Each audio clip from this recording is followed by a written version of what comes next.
Hello everybody and welcome to Classics Cut. This is the Juliet Hampton Morgan Memorial Library's presentation of H.P. Lovecraft's At the Mountains of Madness. Adults and parents, you probably want to make sure your children are not in the room for this story.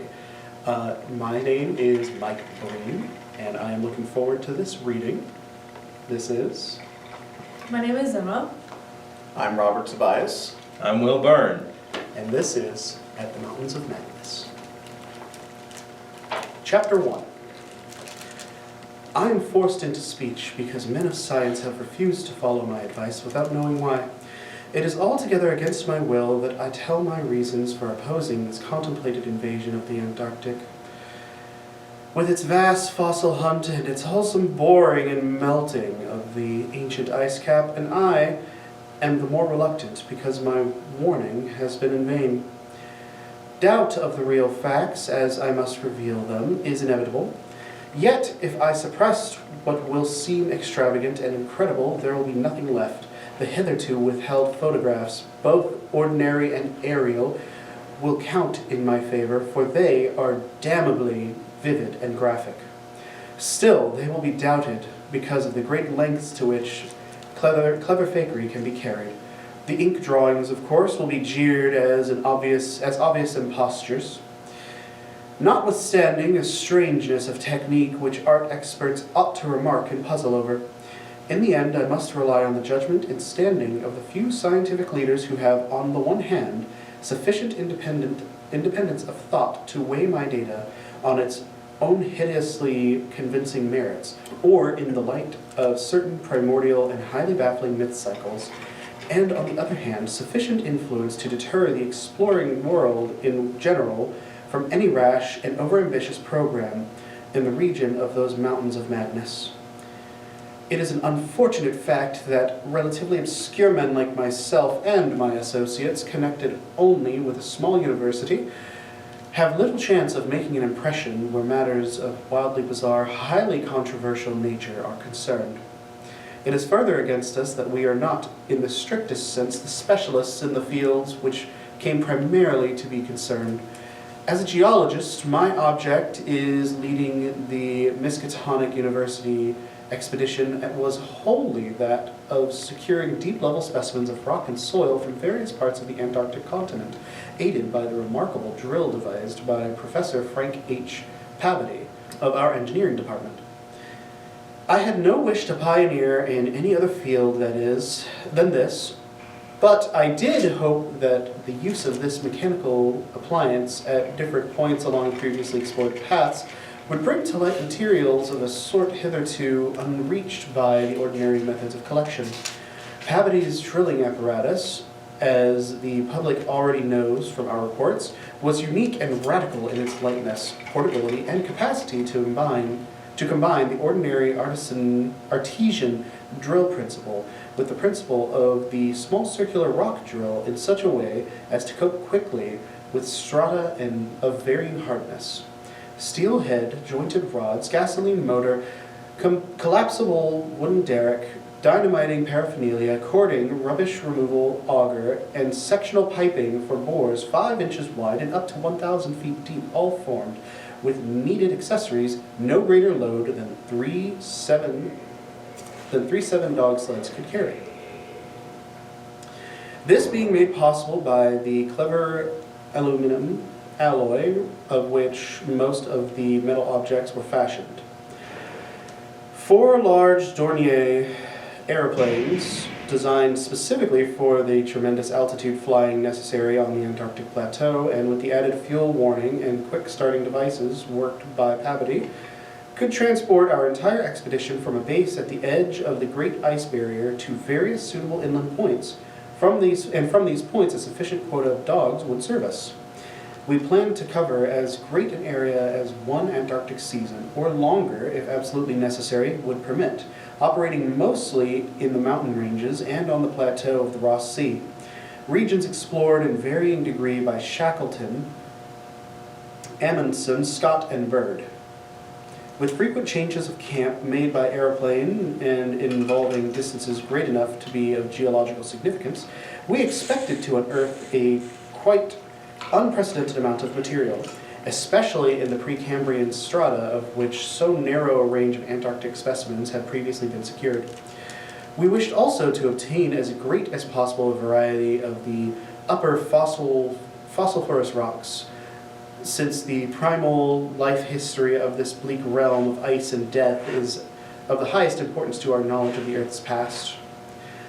That the Antarctic continent was once temperate and even tropical, with a teeming vegetable and animal life of which the lichens, marine fauna, arachidna, and penguins of the northern edge are the only survivals, is a matter of common information, and we hoped to expand that information in variety, accuracy, and detail.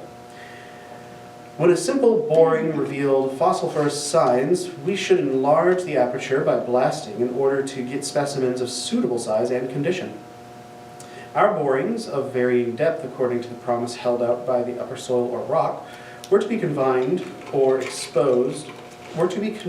to exposed or nearly exposed land surfaces, these inevitably being slopes and ridges because of the mile or two thickness of the solid ice overlying the lower levels.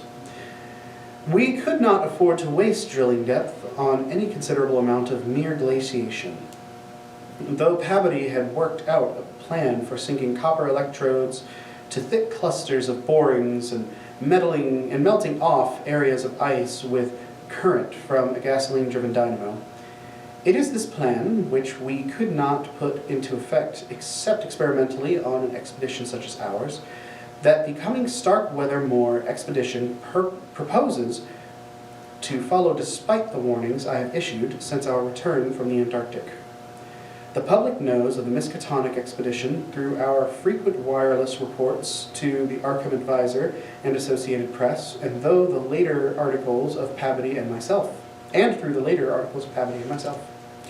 We consisted of 4 men from the university: Peabody, Lake of the Biology Department, Atwood of the Physics Department, also a meteorologist, and I, representing geology and having nominal command, besides 16 assistants, 7 graduate students from the Miskatonic, and 9 skilled mechanics. Of these 16, 12 were qualified airplane pilots, all but 2 of whom were competent wireless operators. 8 of them understood navigation and compass and sextant, as did Peabody, Atwood, and I. In addition, of course, our 2 ships, wooden ex-whalers reinforced for ice conditions and having auxiliary steam, were fully manned. The Nathaniel Derby Pickman Foundation, aided by a few special contributions, financed the expedition. Hence, our preparations were extremely thorough despite the absence of great publicity. The dogs, sledges, machines, camp materials, and unassembled parts of our 5 planes were delivered in Boston, and there our ships were loaded. We were marvelously well equipped for our specific purposes, and in all matters pertaining to supplies, regimen, transportation, and camp construction, we profited by the excellent example of our many recent and exceptionally brilliant predecessors. It was the unusual number and fame of these predecessors that made our own expedition, ample though it was, so little noticed in the world at large. As the newspaper told, we sailed from Boston Harbor on September 2nd, 1930, taking a leisurely course down the coast through the Panama Canal and stopping at Samoa and Hobart, Tasmania, at which latter place took on final supplies.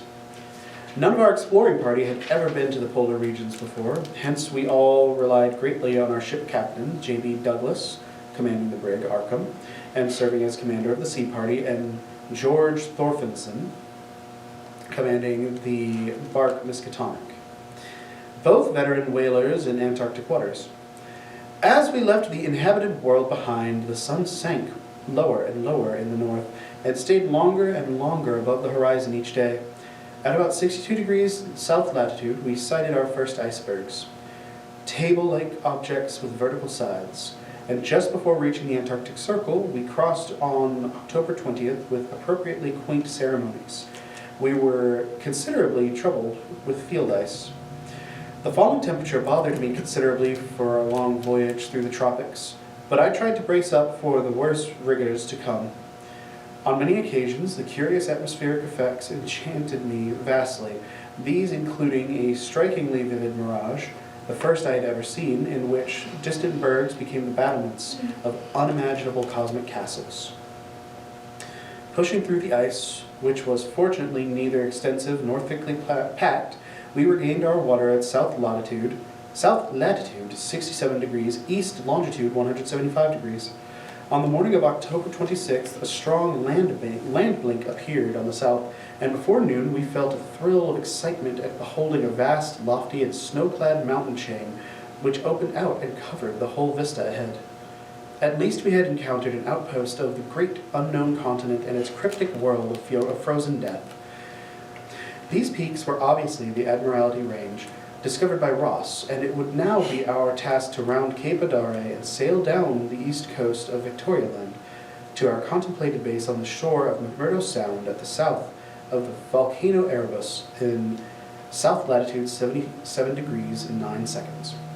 The last lap of the voyage was vivid and fancy-stirring, great barren peaks of mystery looming up constantly against the west as the low northern sun of the noon, or the still lower horizon grazing southern sun of midnight, poured its hazy reddish rays over the white snow, bluish ice and winter lanes, and black bits of exposed granite slope. Through the desolate summit swept raging intermittent gusts of the terrible Antarctic winds, whose cadences sometimes held vague suggestions of a wild and half-sentient music piping, with notes extending over a wide range, and which for some subconscious mnemonic reason seemed to me disquieting and even dimly terrible. Something about the scene reminded me of the strange and disturbing Asian paintings of Nicholas Roerich, and of the still stranger and more disturbing descriptions of the evilly fabled plateau of Leng, which occurred in the dreaded Necronomicon of the mad Arab Abdul al-Hazred. I was rather sorry later on that I had ever looked into that monstrous book at the college library.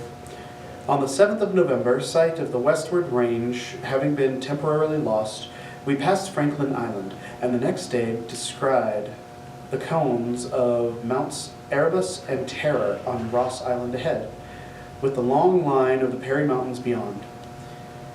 There now stretched off to the east the low, white line of the great ice barrier, rising perpendicularly to a height of 200 feet like the rocky cliffs of Quebec, and marking the end of the southward navigation. In the afternoon, we entered McMurdo Sound and stood off the coast in the ice of smoking Mount Erebus. The scoriae peak towered up some 12,700 feet against the eastern sky, like a Japanese print of the sacred Fujiyama, while beyond it rose the white, ghost-like height of Mount Terror at 10,900 feet altitude, and now extinct as a volcano. Puffs of smoke from Erebus came intermittently, and one of the graduate assistants, a brilliant young fellow named Danforth, pointed out what looked like lava on the snowy slope, remarking that this mountain, discovered in 1840, had undoubtedly been the source of Poe's image when he wrote 7 years later of the lavas that restlessly roll their sulphurous currents down Yanik.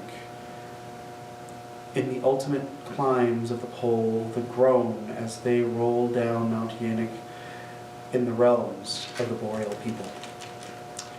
Danforth was a great reader of bizarre material and had talked a good deal of Poe. I was interested myself because of the Antarctic scene of Poe's only long story, the disturbing and enigmatical Arthur Gordon Pym.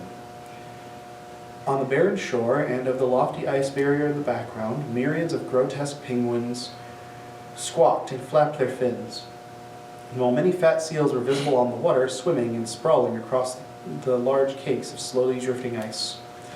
Using small boats, we effected a difficult landing on Ross Island shortly after midnight on the morning of the 9th, carrying a line of cable from each of the ships and preparing to unload supplies by means of a breeches buoy arrangement. Our sensations on first treading Antarctic soil were poignant and complex, even though at this particular point the Scott and Shackleton expeditions had preceded us. Our camp on the frozen shore below the volcano's slope was only a provisional one, headquarters being kept aboard the Arkham. We landed all our drilling apparatus, dogs, sledges, tents, provisions, gasoline tanks, experimental ice melting outfit, cameras, both ordinary and aerial, aeroplane parts, and other accessories, including 3 small portable wireless outfits, besides those in the planes, capable of communicating with Arkham's large outfit from any part of the Antarctic continent that we would likely need to visit. The ship's outfit, communicating with the outside world, was to convey press reports to the Arkham Advisory powerful wireless station on Kingsport Head, Massachusetts. We hoped to complete our work during a single Antarctic summer, but if this proved impossible, we would winter on the Arkham, sending the Miskatonic north before the freezing of the ice for another summer's supplies. I need not repeat what the newspapers have already published about our early work, of our ascent of Mount Erebus, our successful mineral borings at several points on Ross Island, and the singular speed with which Pavity's apparatus accomplished them, even through solid rock layers, our provisional test of the small ice melting equipment, our perilous ascent of the Great Barrier with sledges and supplies, and our final assembling of 5 huge aeroplanes at the camp atop the barrier. The health of our land party, 20 men and 55 Alaskan sled dogs, was remarkable, though of course we had so far encountered no really destructive temperatures or windstorms. For the most part, the thermometer varied between 0 and 20 degrees or 25 degrees above, and our experience with New England winters had accustomed us to rigors of this sort. The barrier camp was semi-permanent and destined to be a storage cache for gasoline, provisions, dynamite, and other supplies. Only 4 of our planes were needed to carry the actual exploring materials, the 5th being left with a pilot and 2 men from the ships at the storage cache to form a means of reaching us from the Arkham, in case all of our exploring planes were lost. Later, when not using all of the other planes for moving apparatus, we would employ 1 or 2 in the shuttle transportation service between this cache and another permanent base on the Great Plateau from 600 to 700 miles southward, beyond Beardmore Glacier. Despite the almost unanimous accounts of appalling winds and tempests that pour down from the plateau, we determined to dispense with intermediate bases, taking our chances in the interest of the economy and probable efficiency. Wireless reports have spoken of the breathtaking 4-hour non-stop flight of our squadron on November 21st over the lofty shelf ice, with vast peaks rising on the west and the unfathomed silence is echoing to the sound of our engines. Wind troubled us only moderately, and our radio compasses helped us through the one opaque fog we encountered. When the vast rise loomed ahead between latitudes 83 degrees and 84 degrees, we knew we had reached Beardmore Glacier, the largest valley glacier in the world, and that the frozen sea was now giving place to a frowning and mountainous coastline. At last we were truly entering the white, aeon-dead world and the ultimate south, and even as we realized it, we saw the peak of Mount Nansen in the eastern distance, towering up to its height of almost 15,000 feet. The successful establishment of the southern base along the glacier at latitude 86 degrees 7 seconds, east longitude 174 degrees 23 seconds, and the phenomenally rapid and effective borings and blastings made at various points reached our sledge trips and short aeroplane flights are matters of history, as is the arduous triumphant ascent of Mount Nansen by Pavity and 2 of the graduate students, Gedney and Carroll, on December 13th through 15th. We were some 8,500 feet above sea level, and when experimental drillings revealed solid ground only 12 feet down through the snow and ice at certain points, we made considerable use of the small melting apparatus and sunk bores and performed dynamiting at many places where no previous explorer had ever thought of securing mineral specimens. The Precambrian granites and beacon sandstones thus obtained confirmed our belief that this plateau was homogeneous, and that the great bulk of the continent to the west, but somewhat different from the parts lying eastward below South America, which we then thought to which we then thought to form a separate, smaller continent divided from the larger one by a frozen junction of Ross and Weddell seas through Byrd, has since disproved the hypothesis. In certain of the sandstones, dynamited and chiseled after boring revealed their nature, we found some highly interesting fossil markings and fragments, notably seaweeds, trilobites, crinoids, and such mollusks as linguae and gasteropods, all of which seemed of real significance in connection with the region's primordial history. There was also a queer triangular striated marking about a foot in the greatest diameter, which Lake pieced together from the 3 fragments of slate brought up from a deep blasted aperture. These fragments came from a point to the westward, near the Queen Alexandra Range, and Lake, as a biologist, seemed to find their curious marking unusually puzzling and provocative, though to my geological eye it looked not unlike some of the ripple effects of reasonably common in the sedimentary rock. Since slate is no more than a metamorphic formation into which a sedimentary stratum is pressed, and since the pressure itself produces odd, distorting effects on any markings which may exist, I saw no reason for extreme wonder over the striated depression. On January 6, 1931, Lake, Pabodie, Danforth, all 6 of the students, 4 mechanics and I, flew directly over the South Pole in the 2 Great Plains, being forced down once by a sudden high wind which fortunately did not develop into a typical storm. This was, as the papers have stated, one of several observation flights, during others of which we tried to discern new topographical features in areas unreached by previous explorers. Our early flights were disappointing in this latter respect, though they afforded us some magnificent examples of the richly fantastic and deceptive mirages of the polar regions, of which our sea voyage had given us some brief foretastes. Distant mountains floating in the skies, enchanted cities, and often the whole white world would dissolve into a gold, silver, and scarlet land of Dulcinian dreams and adventurous expectancy under the magic of the low midnight sun. On cloudy days, we had considerable trouble flying, owing to the tendency of snowy earth and sky to merge into a mystical, opalescent void with no visible horizon to mark the junction of the 2. At length, we resolved to carry out our original plan of flying 500 miles eastward with all 4 exploring planes and establishing a fresh subbase at a point which would probably on the smaller continental division, as we mistakenly conceived it. Geological specimens obtained there would be desirable for purposes of comparison. Our health so far had remained excellent. Lime juice well offsetting the steady diet of tinned and salted food, and temperatures generally above 0, enabling us to do without our thickest furs. It was now midsummer, and with haste and care we might be able to conclude work by March and avoid a tedious wintering through the long Antarctic night. Several savage windstorms had burst upon us from the west, but we had escaped damage through the skill of Atwood in devising rudimentary airplane shelters and windbreaks of heavy snow blocks and reinforcing the principal camp buildings with snow.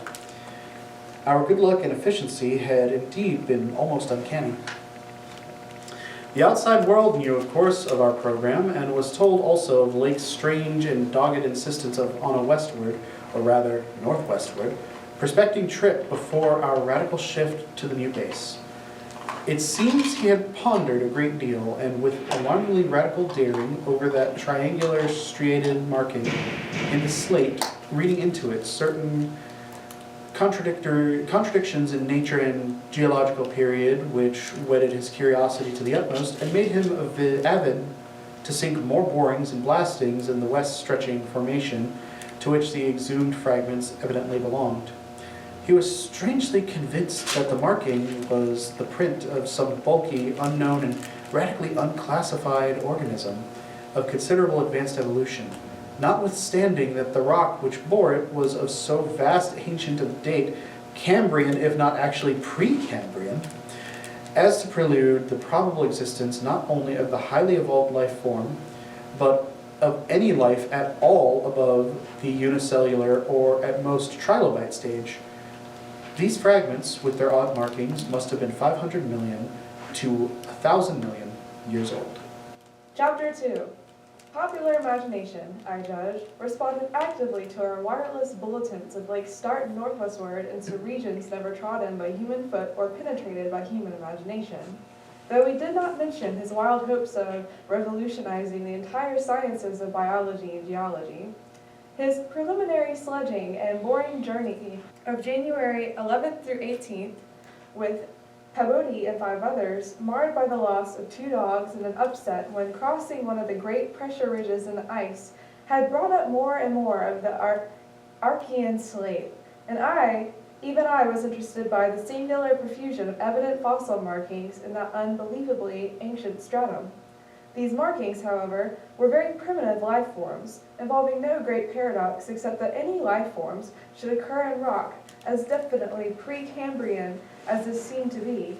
Hence, I still failed to see the good sense of Blake's demand for an interlude in our time-saving program, an interlude requiring the use of all 4 planes, many men, and the whole of the expedition's mechanical apparatus.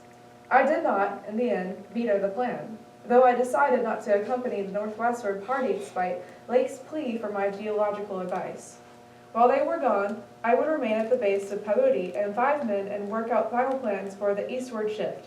In preparation for this transfer, one of the planes had begun to move up a good gasoline supply from McMurdo Sound, but this could wait temporarily. I kept with me 1 sledge and 9 dogs, since it is unwise to be at any time without possible transportation in an utterly tenantless world of aeon-long death.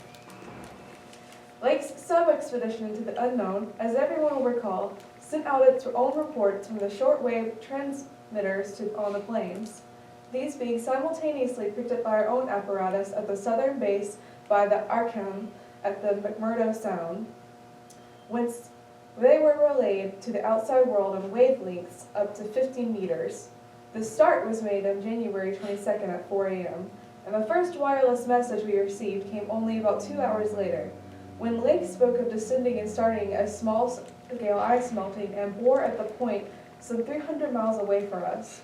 6 hours after that, a second and very exciting message told of the frantic beaver-like work whereby a shallow shaft had been sunk and blasted, culminating in the discovery of slate fragments with several markings approximately like the one which had caused the original puzzlement. 3 hours later, a brief bulletin announced the resumption of the flight in the teeth of a raw and piercing gale, and when I dispatched the message of protest against further hazards, Lake replied curtly that his new specimens made any hazard worth taking. I saw that his excitement had reached a point of mutiny, and that I could do nothing to check this headlong risk of the whole expedition's success. But it was appalling to think of his plunging deeper and deeper into the treacherous and sinister white immensity of tempests and unfathomed mysteries, which stretched off for some 1,500 miles to the half-known, half-suspected coastline of Queen Mary and Knox Lands.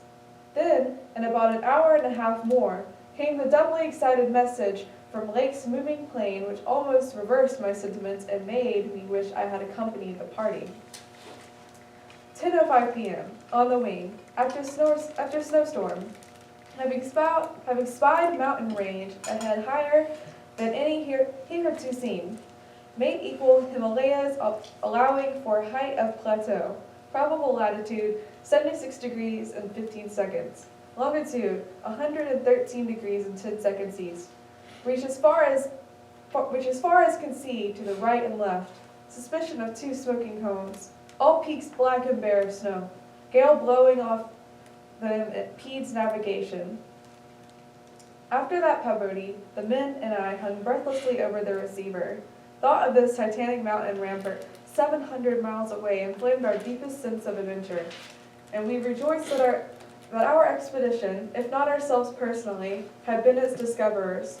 In half an hour, Lake called us again. Moulton's plane forced down on the plateau and foothills, but nobody hurt and perhaps can repair. Shall transfer essentials to other 3 for return or further moves if necessary, but no more heavy plane travel needed just now. Mountains surpass anything in imagination. I'm going up scouting in Carroll's plane, with all weighed out. You can't imagine anything like this. Highest peaks must go over 35,000 feet. Everest out of the running. Atwood to work out height with theodolite, while Carroll and I go up. Probably wrong about cones, for formations look stratified, possibly Precambrian slate with other strata mixed in. Queer skyline effects, regular sections of cubes clinging to highest peaks, whole thing marvelous in red gold light of low sun. Land of mystery in a dream or gateway to a forbidden world of untrodden wonder. Wish you were here to study. Though it was technically sleeping time, not one of us listeners thought for a moment of retiring. It must have been a good deal the same at McMurdo Sound, where the supply cache and the Arkham were also getting messages, for Captain Douglas gave out a call congratulating everybody out on the important field, and Sherman, the cache operator, seconded his sentiments. We were sorry, of course, about the damaged aeroplane, but hoped it could be easily mended. Then, at 11 p.m., came another call from Lake. Up with Carroll over highest foothills. Don't dare try really tall peaks in present weather, but shall later. Frightful work climbing, and hard going in at this altitude, but worth it. Great range, fairly solid, hence can't get any glimpses beyond. Main summits exceed Himalayas, but very queer. Range looks like Precambrian slate with plain signs of many other upheaved strata. Was wrong about volcanism. Goes farther in either direction than we can see. Swept clear of snow above 21,000 feet.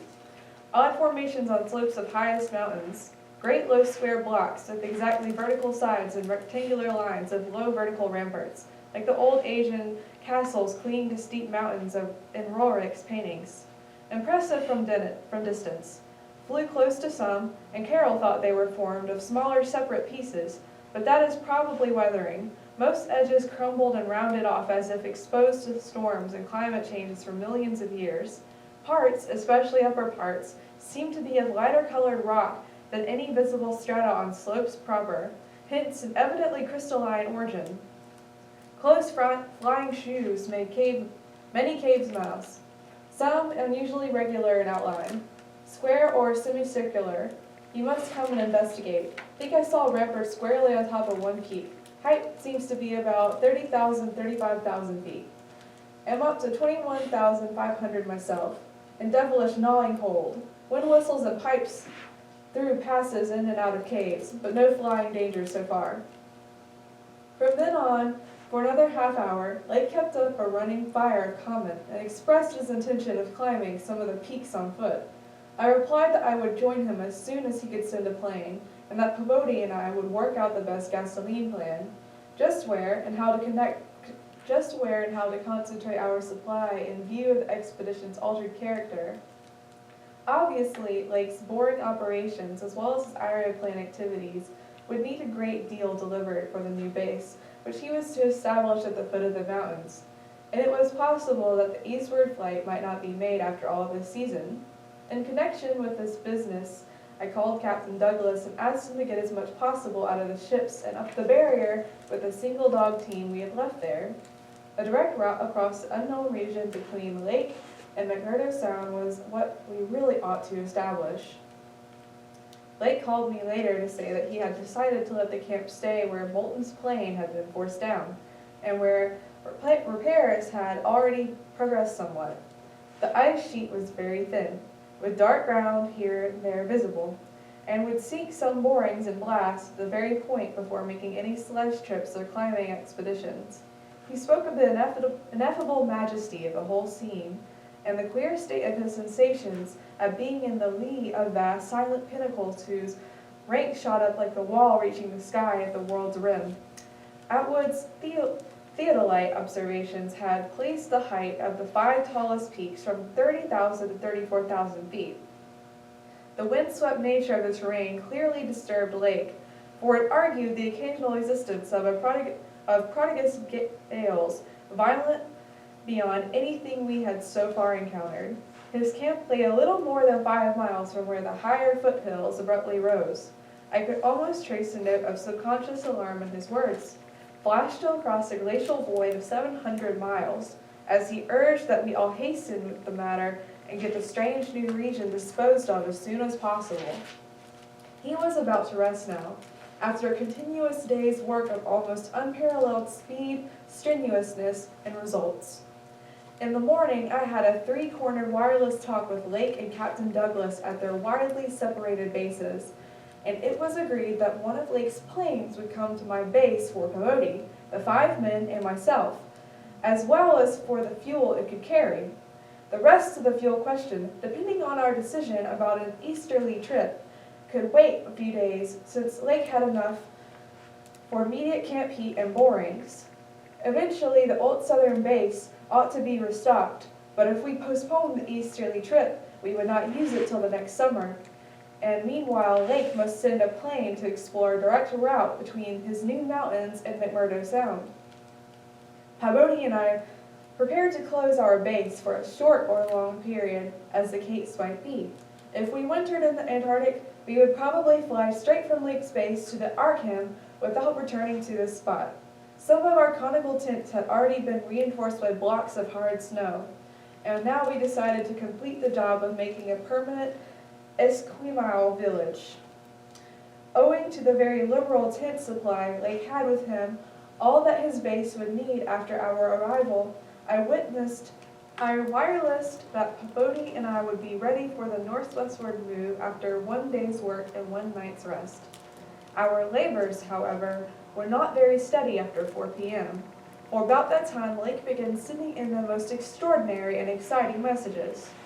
His working day had started unpropitiously, since an aeroplane survey of the nearby exposed rock surfaces shewed an entire absence of those Archean and primordial strata for which he was looking, and formed so great a part of the colossal peaks that it loomed up at a tantalizing distance from the camp. Most of the rocks glimpsed were apparently Jurassic and Comanchean sandstones and Permian and Triassic schists, with now and then a glossy black outcropping suggesting a hard and slaty coal. This rather discouraged Lake, whose plans all hinged on unearthing specimens more than 500 million years older. It was clear to him that in order to recover the Archean slate vein in which he had found the odd markings, he would have to make a long sledge trip from these foothills to the steep slopes of the gigantic mountains themselves. He had resolved, nevertheless, to do some local boring as part of the expedition's general program, hence set up the drill and put 5 men to work with it, while the rest finished settling the camp and repairing the damaged aeroplane. The softest visible rock, a sandstone about 1/4 mile from the camp, had been chosen for the first sampling, and the drill made excellent progress without much supplementary blasting. It was about 3 hours afterward, following the first and really heavy blast of the operation, that the shouting of the drill crew was heard, and a young Gedney, the acting foreman, rushed into the camp with startling news. They had struck a cave. Early in the boring, the sandstone had given a place to a vein of Comanchean limestone full of minute fossil cephalopods, corals, echini, spirifera, and the very occasional suggestions of siliceous sponges and marine vertebrate bones. The later probably of teleos, sharks, and ganoids. This in itself was important enough, as affording the first vertebrate fossils the expedition had yet secured, but when shortly afterward the drill had dropped through the stratum into the apparent vacancy, a wholly new and doubly intense wave of excitement spread among the excavators. A good-sized blast had laid open the subterranean secret, and now, through a jagged aperture perhaps 5 feet across and 3 feet thick, there yawned before the avid searchers a section of shallow limestone, hollowing worn out more than 50 million years ago by the trickling groundwaters of a bygone tropic world. The hollowed layer was not much more than 7 or 8 feet deep, but extended off indefinitely in all directions and had a fresh, slightly moving air which suggested its membership in an extensive subterranean system.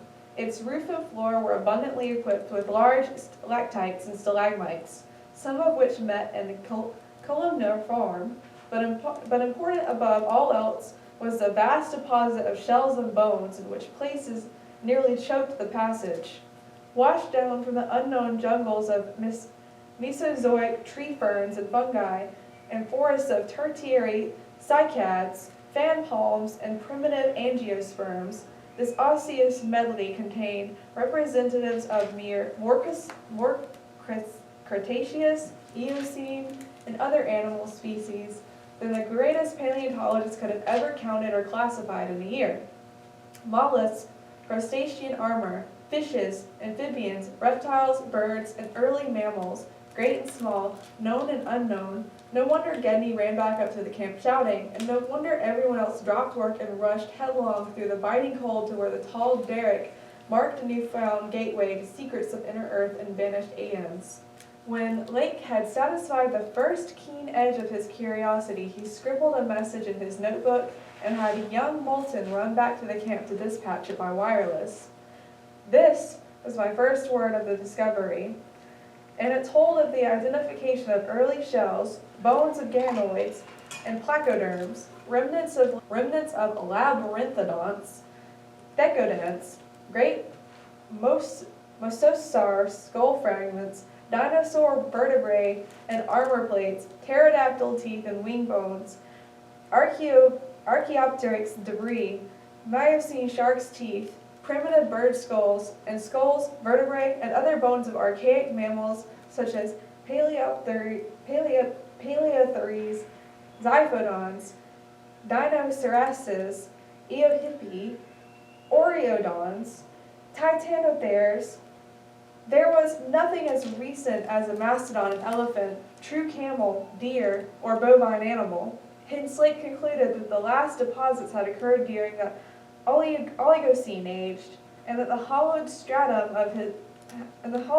had lain in its present dried, dead, and inaccessible state for at least 30 million years. On the other hand, the prevalence of very early life forms was singular in the highest degree.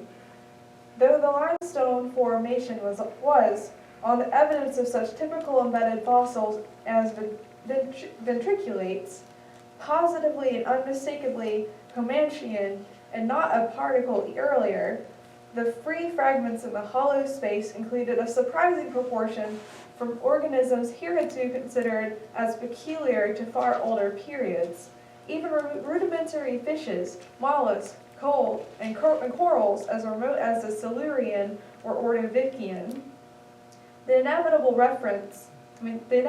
inference was that in this part of the world there had been a remarkable and unique degree of continuity between life over 300 million years ago and that of only 30 million years ago.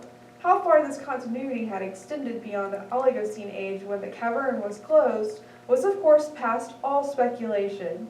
In any event, the coming of the frightful ice in the Pleistocene some 500,000 years ago, a mere yesterday as compared with the age of this cavity, must have put an end to any of the primal forms which had locally managed to outlive their common terms. Lake was not content to let his first message stand, but had another bulletin written and dispatched across the snow to the camp before Moulton could get back. After that, Moulton stayed at the wireless in one of the planes, transmitting to me and to the art camp for relaying to the outside world the frequent postscripts which Lake sent him by a succession of messengers. Those who followed the newspapers will remember the excitement created among men of science by that afternoon's reports which have finally led, after all these years, to the organization of that very Starkweathermore expedition which I am so anxious to dissuade from its purposes. I had better give the messages literally as Lake sent them, and as our base operator, McTeague, translated them from his pencil shorthand. Fowler makes discovery of highest importance in sandstone and limestone fragments from blast. Several distant triangular striated prints, like those in Archean slate, proving that source survived from over 600 million years ago to the Comanchian times without more than moderate morphological changes and decrease in average size. Comanchean prints, apparently more primitive or decadent, if anything, than older ones. Emphasize the importance of discovery and press will mean to biology what Einstein has meant to mathematics and physics. Joins up with my previous work and amplifies conclusions. Appears to indicate, as I suspected, that Earth has seen whole cycles of organic life before known one that begins with archaeozoic cells. Was evolved and specialized not later than 1,000 million years ago, when planet was young and recently uninhabitable for any life forms or normal protoplasmic structure. Question arises when, where, and how development took place. Later, examining certain skeletal fragments of large land and marine saurians and primitive mammals, find singular local wounds or injuries to bony structure not attributable to any known predatory or carnivorous animal of any period. Of two sorts, straight, penetrant bores, and apparently hacking incisions. One or two cases to camp for electric torches. Will extend search area underground by hacking away stalactites. Still later, have found peculiar soapstone fragment about 6 inches across and 1.5 inches thick, wholly unlike any visible local formation. Greenish, but no evidences to place its period. Has curious smoothness and regularity. Shaped like 5-pointed star with tips broken off, and signs of other cleavage at inward angles and in center of surface. Small, smooth depression in center of unbroken surface. Arouse as much curiosity as to source and weathering. Probably some freak of water action. Carroll, with magnifier, thinks he can make out additional markings of geologic significance. Groups of tiny dots in regular patterns. Dogs growing uneasy as we work, and seem to hate this soapstone.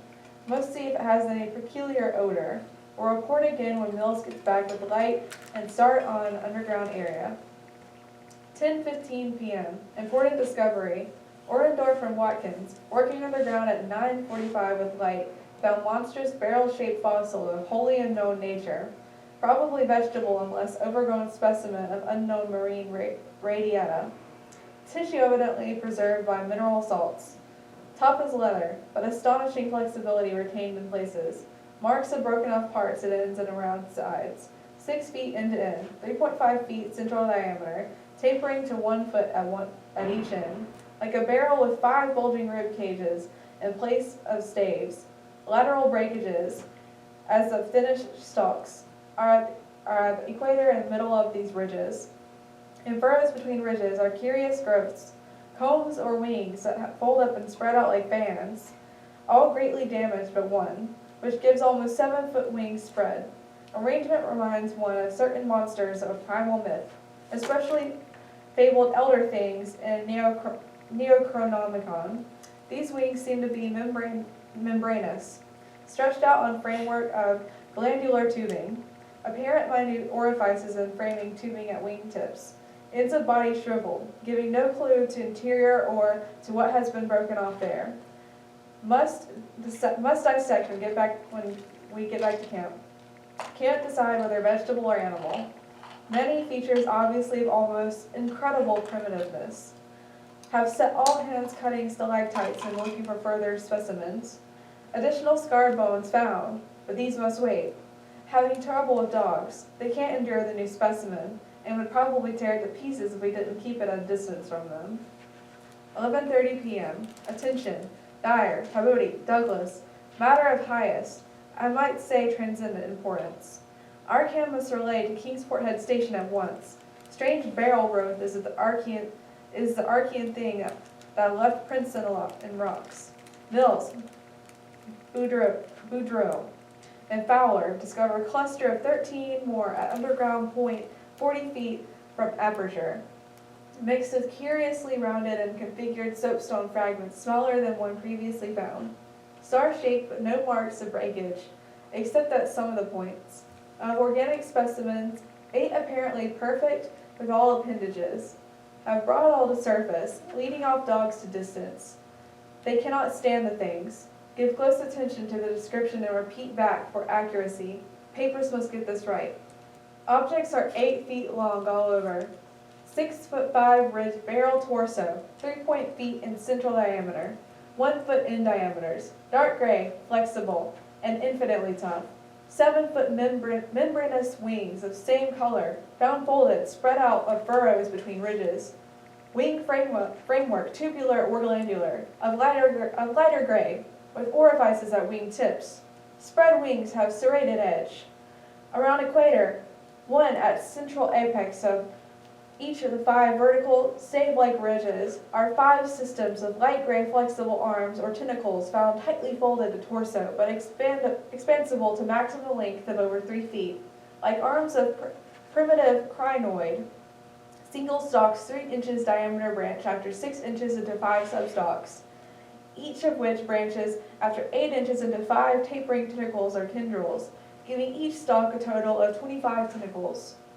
At top of torso, blunt, bulbous neck of lighter gray with gill-like suggestions holds yellowish 5-pointed starfish-shaped apparent head covered with 3-inch wiry cilia of various prismatic colors. Head thick and puffy, about 2 feet point to point, with 3-inch flexible yellowish tubes projecting from each point. Slit in exact center of top, probably breathing aperture. At the end of each tube is spherical expansion where yellowish membrane rolls back on handling to reveal glassy, red iris globe, evidently an eye. 5 slightly longer reddish tubes start from the inner angles of the starfish-shaped head and end in sac-like swellings of the same color, which upon pressure open to bell-shaped orifices about 2 inches maximum diameter and lined with sharp white tooth-like projections, probable mouths. All these tubes, cilia, and points of starfish head found folded tightly down, tubes and points clinging to bulbous neck and torso, flexibility surprising despite vast toughness. At bottom of torso, rough but dissimilarly functioning counterparts of head arrangements exist. Bulbous light gray pseudoneck, without gill suggestions, holds greenish 5-pointed starfish arrangement, tough muscular arms, 4 feet long, and tapering from 7 inches diameter at base to about 2.5 at point. To each point is attached a small end of greenish 5-vein membranous triangle, 8 inches long and 6 wide at farther end. This is a paddle, fin, or pseudofoot, which has made many prints in rocks from 1,000 million to 50 or 60 million years old. From inner angles of starfish arrangement project, 2-foot reddish tubes tapering from 3 inches diameter at base to 1 at tip. Orifices at tips, all these parts infinitely tough and leathery, but extremely flexible. 4-foot arms with paddles, undoubtedly used for locomotion of some sort, marine or otherwise. When moved, display suggestions of exaggerated muscularity. As found, all these projections tightly folded over pseudoneck and end of torso, corresponding to projections at other end. Cannot yet assign positively to animal or vegetable kingdom, but odds now favor animal. Probably represents incredibly advanced evolution of radiata without loss of certain primitive features. Echinoderm resemblances unmistakable despite local contradictory evidences. Wing structure puzzles in view of probable marine habitat, but may have use in water navigation. Symmetry is curiously vegetable-like, suggesting vegetables essentially up and down structure rather than animals fore and aft structure. Fabulously early date of evolution, preceding even simplest Archean protozoa hitherto known, baffles all conjecture as to origin. Complete specimens have such uncanny resemblance to certain creatures of primal myth that suggestions of ancient existence outside Antarctic becomes inevitable. Dyer and Pabodie have read Necronomicon and seen Clark Ashton Smith's nightmare paintings based on text, and will understand when I speak of elder things supposed to have created all of earth life as jest or mistake.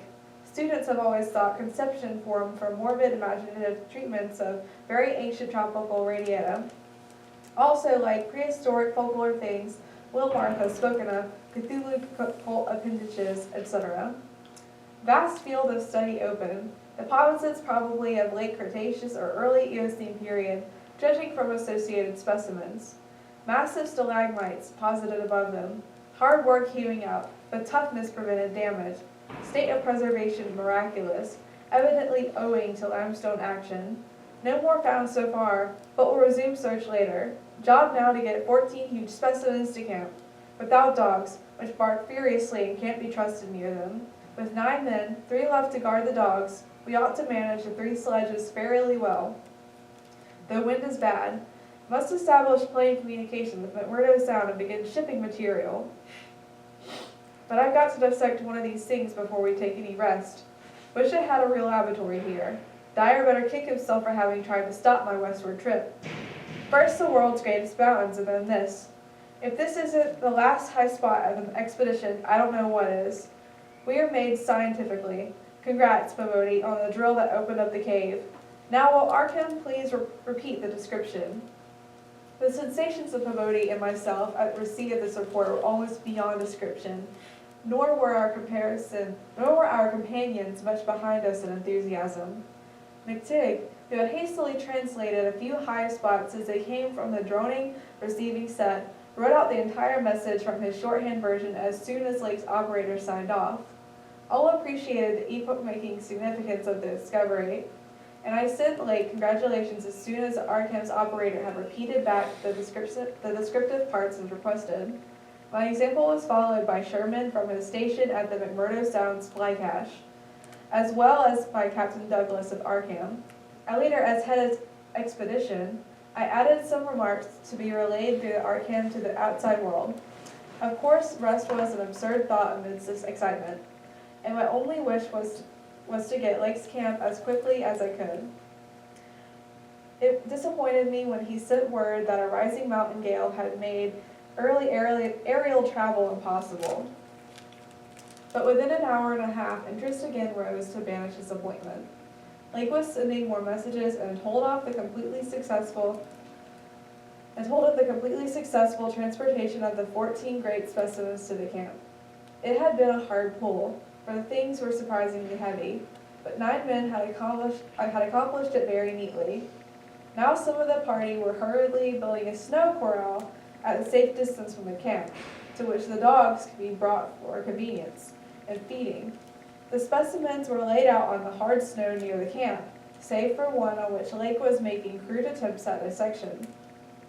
This dissection seemed to be a greater task than had been expected, for despite the heat of a gasoline stove in the newly raised laboratory tent, the deceptively flexible tissues of the chosen specimen, a powerful and intact one, lost nothing of their more leathery toughness.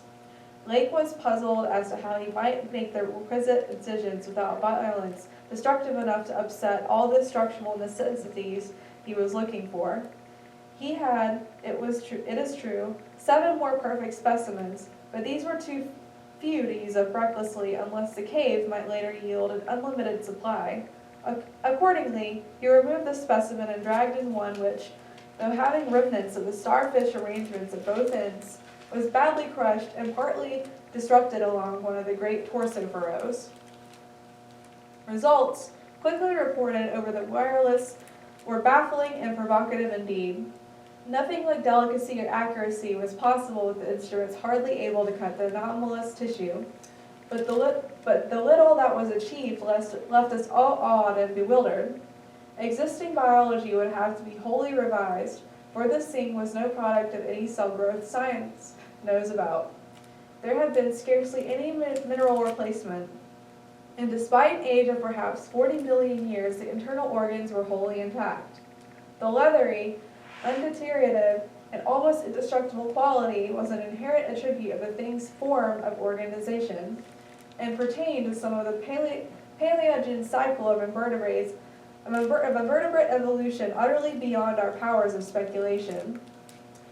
At first, all that Lake found was dry, but as the heated tent produced its thawing effect, organic moisture, pungent and offensive odor was encouraged toward the thing's uninjured side. It was not blood, but a thick dark green fluid apparently answering the same purpose. By the time Lake reached this stage, all 37 dogs had been brought to the still uncompleted corral near the camp, and even at that distance set up a savage barking and show of restlessness at the acrid, diffusive smell. Far from helping to place this strange entity, this provincial dissection merely deepened its mystery. All guesses about its external members had been correct, and on the evidence of these, one could hardly hesitate to call the thing animal, but internal inspection brought up so many vegetable evidences that Lake was left hopelessly at sea. It had digestion and circulation, and eliminated waste matter through the reddish tubes of its starfish-shaped base. Cursorily, one would say that its respiratory apparatus handled oxygen rather than carbon dioxide, and there were odd evidences of air storage chambers and methods of shifting respiration from the external orifice to at least 2 other fully developed breathing systems, gills and pores. Clearly it was amphibian and probably adapted to long airless hibernation periods as well. Vocal organs seemed to be present in connection with its main respiratory system, but they presented anomalies beyond immediate solution. Articulate speech, in the sense of syllable utterance, seemed barely conceivable, but musical piping notes covering a wide range were highly probable. The muscular system was almost preternaturally developed.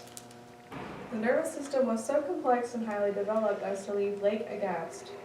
Though excessively primitive and archaic in some respects, the thing had a set of ganglial centers and connectives arguing to the very extremes of specialized development. Its 5-lobed brain was surprisingly advanced, and there were signs of a sensory equipment, served in part through the wiry cilia of the head, involving factors alien to any other terrestrial organism. Probably it had more than 5 senses, so that its habits could not be predicted from any existing analogy. It must, Lake thought, have been a creature of keen sensitiveness and delicately differentiated functions in its primal world, much like the ants and bees of today. It reproduced like the vegetable cryptogams, especially the pteridophytes, having spore cases at the tips of the wings and evidently developing from a thallus or prothallus. But to give it a name at this stage was mere folly. It looked like a radiate, but was clearly something more. It was partly vegetable, but had 3/4 of the essentials of animal structure.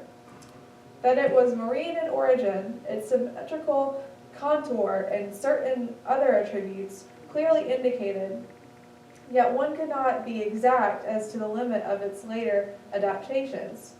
The wings, after all, held a persistent suggestion of the aerial.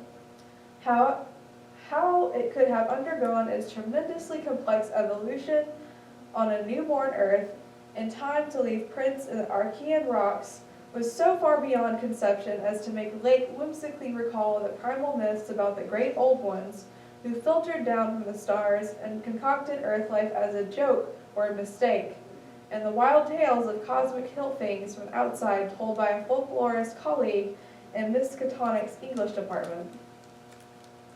Naturally, he considered the possibility of the Precambrian prints having been made by a less evolved ancestor of the present specimens, but quickly rejected this too facile theory upon considering the advanced structural qualities of the older fossils. If anything, the later contours shewed decadence rather than higher evolution. The size of the pseudophyte had decreased, and the whole morphology seemed coarsened and simplified. Moreover, the nerves and organs just examined held singular suggestions of retrogression from forms still more complex. Atrophied and vestigial parts were surprisingly prevalent. Altogether, little could be said to have been solved, and Lake fell back on mythology for a provincial name, jocosely dubbing his finds the Elder Ones. At about 2 a.m., having decided to postpone further work and to get a little rest, he covered the dissected organism with a tarpaulin, emerged from the laboratory tent, and studied the intact specimens with renewed interest. The ceaseless Antarctic sun had begun to limber up their tissues a trifle, so that the head points and tubes of 2 or 3 showed signs of unfolding, but Lake did not believe there was any danger of immediate decomposition in the almost sub-zero air. He did, however, move all the undissected specimens closer together and threw a spare tent over them in order to keep off the direct solar rays. That would also help to keep their possible scent away from the dogs, whose hostile unrest was really becoming a problem, even at their substantial distance and behind the higher and higher snow walls, which an increased quota of the men were hastening to raise against their quarters. He had to weigh down the corners of the tent cloth with heavy blocks of snow to hold it in place amidst the rising gale, for the Titan Mountains seemed about to deliver some gravelly severe blasts. Early apprehensions about sudden Antarctic winds were revived, and under Atwood's supervision, precautions were taken to bank the tents, new dog coral, and crude aeroplane shelters with snow on the mountain's wood side. These latter shelters, begun with hard snow blocks during odd moments, were by no means as high as they should have been, and Lake finally detached all hands from other works to work on them. It was after 4 when Lake at last prepared to sign off and advised us all to share the rest period his outfit would take when the shelter walls were a little higher. He held some friendly chat with Peabody over the ether, and it repeated his praise of the really marvelous drills that had helped him make his discovery. Atwood also sent greetings and praises. I gave Lake a warm word of congratulation, owning up that he was right about the western trip, and we all agreed to get in touch by wireless at 10 in the morning. If the gale was then over, Lake would then dispatch a plane for the party at my base. Just before retiring, I dispatched a final message to the Arkham with instructions about toning down the day's news for the outside world, since the full details seemed radical enough to rouse a wave of incredulity until further substantiated. Chapter 3. None of us, I imagine, slept very heavily or continuously that morning, for both the excitement of Lake's discovery and the mounting fury of the wind were against such a thing. So savage was the blast, even where we were, that we could not help wondering how much worse it was at Lake's camp, directly under the vast unknown peaks that bred and delivered it. McTee was awake at 10 o'clock and tried to get Lake on the wireless as agreed, but some electrical condition in the disturbed air to the westward seemed to prevent communication. We did, however, get the Arkham, and Douglas told me that he had likewise been vainly trying to reach Lake. He had not known about the wind, for very little was blowing at McMurdo Sound despite its persistent rage where we were. Throughout the day, we all listened anxiously and tried to get Lake at intervals, but invariably without results. After noon, a positive frenzy of wind stampeded out of the west, causing us to fear for the safety of our camp, but it eventually died down, with only a moderate relapse at 2 p.m. After 3 o'clock, it was very quiet, and we redoubled our efforts to get Lake. Reflecting that he had 4 planes, each provided with an excellent shortwave outfit, we could not imagine any ordinary accident capable of crippling all of his wireless equipment at once. Nevertheless, the stony silence continued, and when we thought of the delirious force the wind must have had in his locality, we could not help making the most direful conjectures. By 6 o'clock, our fears had become intense and definite, and after a wireless consultation with Douglas and Thorfinn, I resolved to take steps towards investigation. The 5th airplane, which we had left at the McMurdo Sound supply cache with Sherman and 2 sailors, was in good shape and ready for instant use, and it seemed that the very emergency for which it had been saved was now upon us. I got Sherman by wireless and told him to meet me with the plane and the 2 sailors at the southern base as quickly as possible, the air conditions being apparently highly favorable.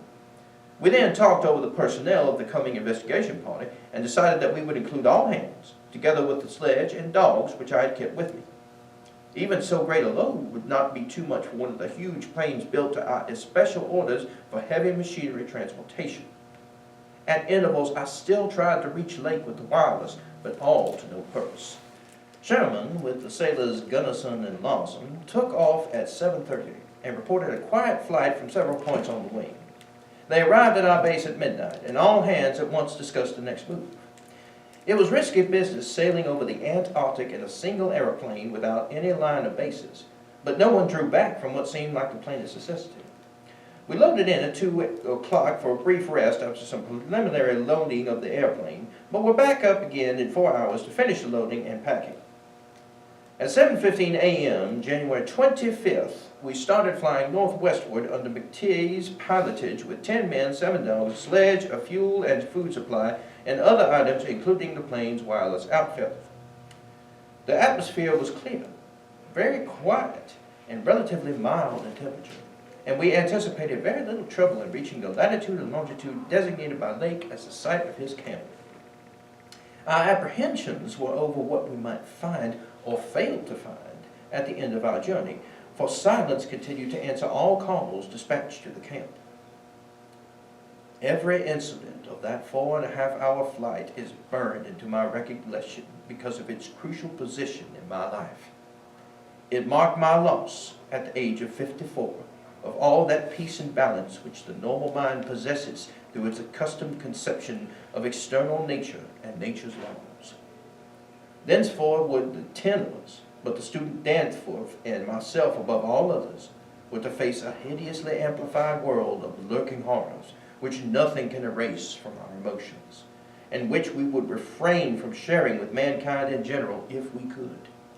The newspapers have printed the bulletins we sent from the moving plane, telling of our non-stop course, our 2 battles with treacherous upper air gales, our glimpse of the broken surface where Blake had sunk his mid-journey shaft 3 days before, and our sight of a group of those strange, fluffy snow cylinders noted by Edmondson and Bird as rolling in the wind across the endless leagues of frozen plateau. There came a point, though, when our sensations could not be conveyed in any words the press would understand, and at a later point when we had to adopt an actual rule of strict censorship. The sailor Lawson was the first to spy the jagged line of witch-like cones and pinnacles ahead, and his shout sent everyone to the windows of the great cabin plane. Despite our speed, they were very slow in gaining prominence. Hence we knew they must be infinitely far off, and visible only because of their abnormal height. Little by little, however, they rose grimly into the western sky, allowing us to distinguish various bare, bleak, blackish summits, and to catch the curious sense of fantasy which they inspired as seen in the reddish Antarctic light against the provocative background of iridescent ice dust clouds. In the whole spectacle there was a persistent, pervasive hint of stupendous secrecy and potential revelation, as if these stark, nightmare spires marked the pylons of a frightful gateway into forbidden spheres of dream and complex gulfs of remote time, space, and ultra-dimensionality. I could not help feeling these were evil things, mountains of madness, whose farther slopes looked out over some accursed ultimate abyss. That seething, half-luminous, cloud-like background held ineffable suggestions of a vague, ethereal beyondness, far more than terrestrially spatial, and gave appalling reminders of the utter remoteness, separateness, desolation, and eon-long death of this untrodden and unfathomed astral world.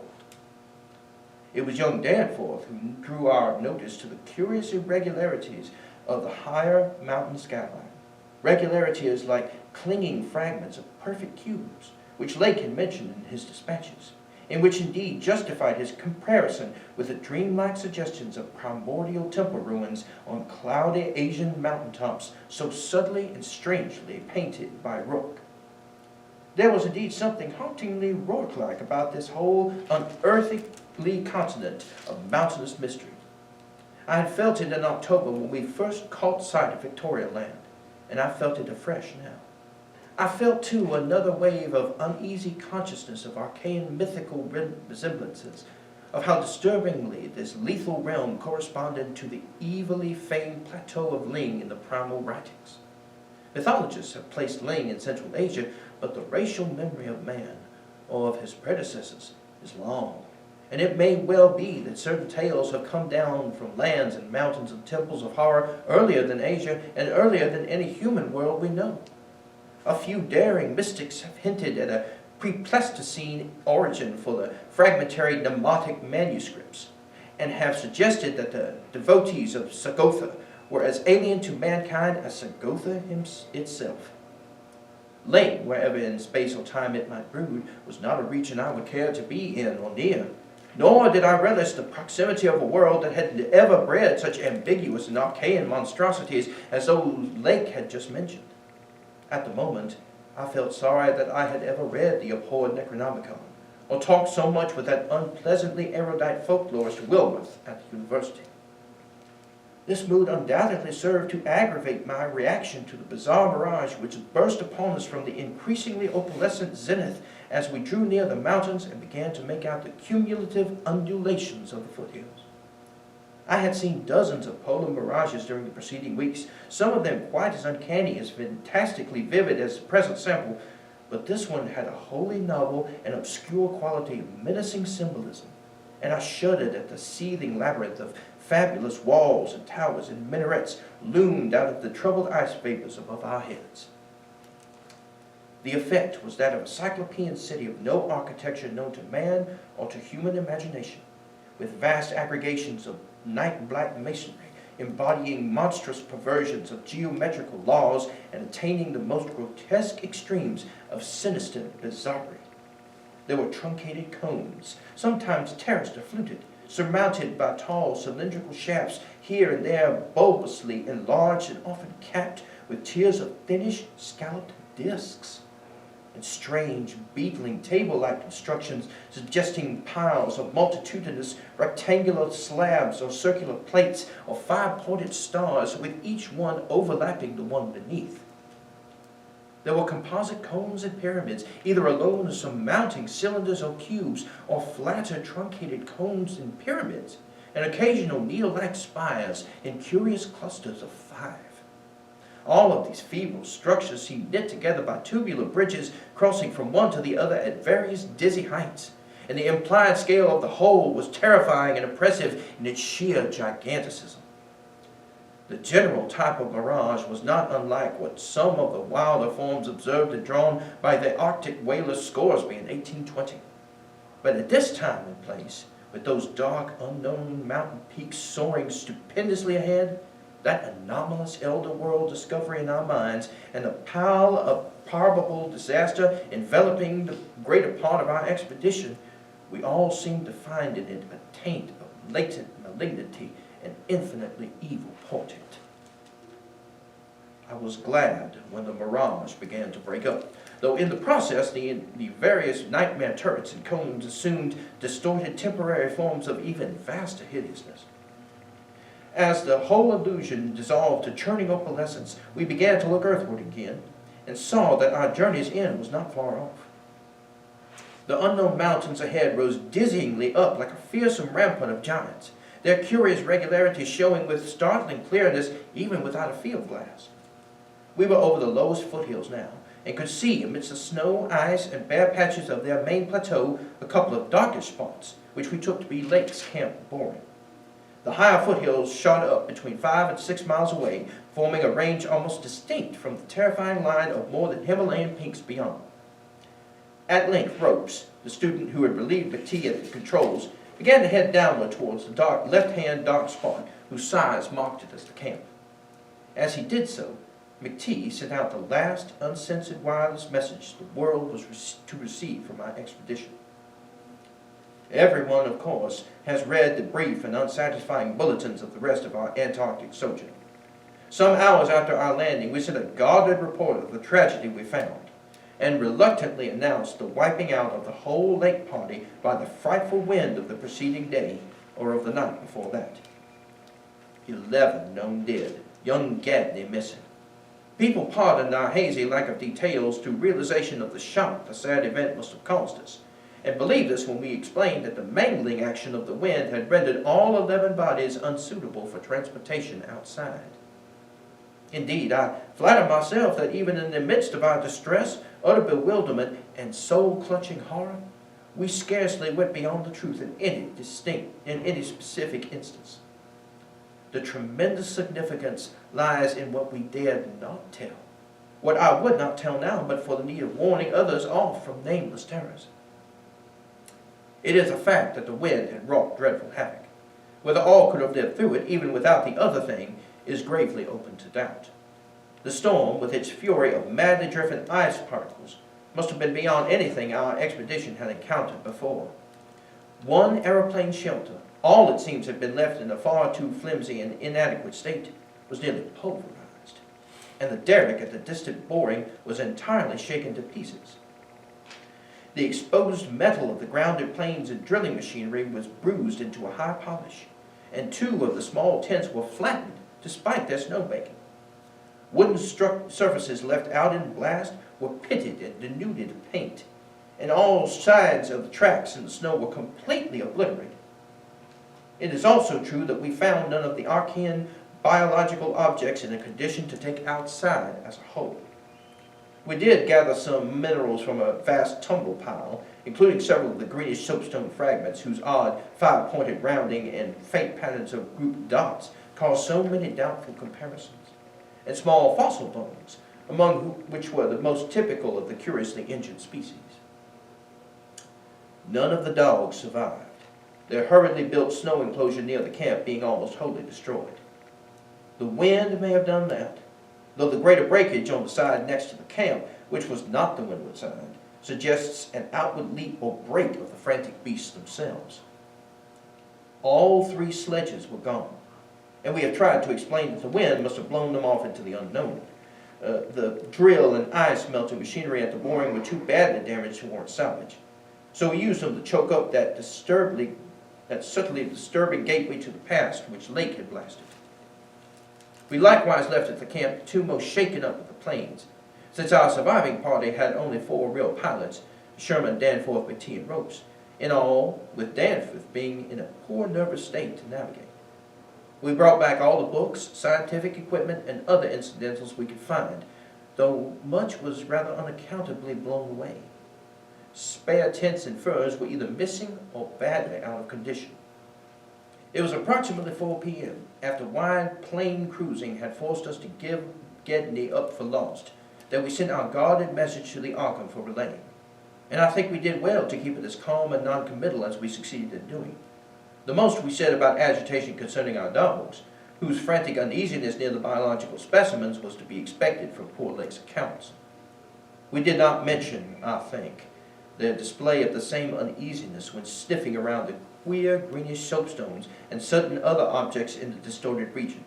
Objects including scientific equipments, aeroplanes, and machinery both at the camp and at the mooring, whose parts had been loosened, moved, or otherwise tampered with by winds that must have harbored singular curiosity and investigativeness. About the 14 biological specimens, we were pardonably indefinite. We said that the only ones we discovered were damaged, but that enough was left of them to prove Lake's description wholly and impressively accurate. It was hard work keeping our personal emotions out of this matter, and we did not mention numbers or say exactly how we had found those which we did find. We had by that time agreed not to transmit anything suggesting madness on the part of Lake's men, and it sure looked like madness to find 6 imperfect monstrosities carefully buried upright in 9-foot snow graves under 5-pointed mounds punched over with groups of dots in patterns exactly like those on the queer greenish soapstones dug up from Mesozoic or Tertiary times. The 8 perfect specimens mentioned by Lake seemed to have completely blown away. We were careful, too, about the public's general peace of mind. Hence, Danforth and I said little about that frightful trip over the mountains next day. It was a fact that only a radically lightened plane could possibly cross such a range of such height, which mercifully limited that scouting tour to the 2 of us. On our return at 1 a.m., Danforth was close to hysterics, but kept an admirably stiff upper lip. It took no persuasion to make him promise not to show our sketches and the other things we brought away in our pockets, not to say anything more to the others other than what we had agreed to relay outside, and to hide our camera films for private development later on, so that part of my present story will be as new to Parody, McTee, Rope, Sherman, and the rest as it will be to the world in general. Indeed, Danforth is closer mouthed than I, for he saw, or thinks he saw, one thing he will not even tell me. As all know, our report indicated a tale of hard ascent, a confirmation of Lake's opinion that the great peaks are of Archean slate and other very primal crumpled strata unchanged since at least middle Comanchean times. A conventional comment on the regularity of the clinging cube and rampart formations, a decision that the cave mouse indicated dissolved calcareous veins, a conjecture that certain slopes and passes would permit of the scaling and crossing of the entire range by seasoned mountaineers, and a remark that the mysterious other side holds a lofty and immense super plateau as ancient and unchanging as the mountains themselves, 20,000 feet in elevation, with grotesque rock formations protruding through a thin glacial layer and with low gradual foothills between the general plateau surface and the sheer precipices of the highest peaks. This body of data is in every respect true so far as it goes, and it completely satisfied the men at the camp. We laid our absence of 16 hours, a longer time than our announced flying, landing, reconnoitering, and rock collecting program called for, to a long mythical spell of adverse wind conditions, and told truly of our landing on far foothills. Fortunately, our tale sounded realistic and prosaic enough not to tempt any of the others into emulating our flight. Had any tried to do that, I would have used every ounce of my persuasion to stop them, and I do not know what Danforth would have done. While we were gone, Peabody, Sherman, Ropes, McTee, and Williamson had worked like beavers over Lake's two best planes, fitting them again for use, despite the altogether uncountable juggling of the operative mechanism. We decided to load all planes the next morning and start back for our old base as soon as possible. Even though indirect, that was the safest way to work toward McMurdo Sound, for a straight-line flight across the most utterly unknown stretches of the eon-dead continent would involve many additional hazards. Further exploration was hardly feasible in view of our tragic decimation and the ruin of our drilling machinery, and the doubts and horrors around us, which we did not reveal, made us wish only to escape from this austral world of desolation and brooding madness as swiftly as we could. As the public knows, our return to the world was accomplished without further disasters. All planes reached the old base on the evening of the next day, January 27th, after a swift, non-stop flight. And on the 28th, we made McMurdo Sound in 2 laps, the one pause being very brief and occasioned by a faulty rudder in the furious wind over the ice shelf after we had cleared the great plateau.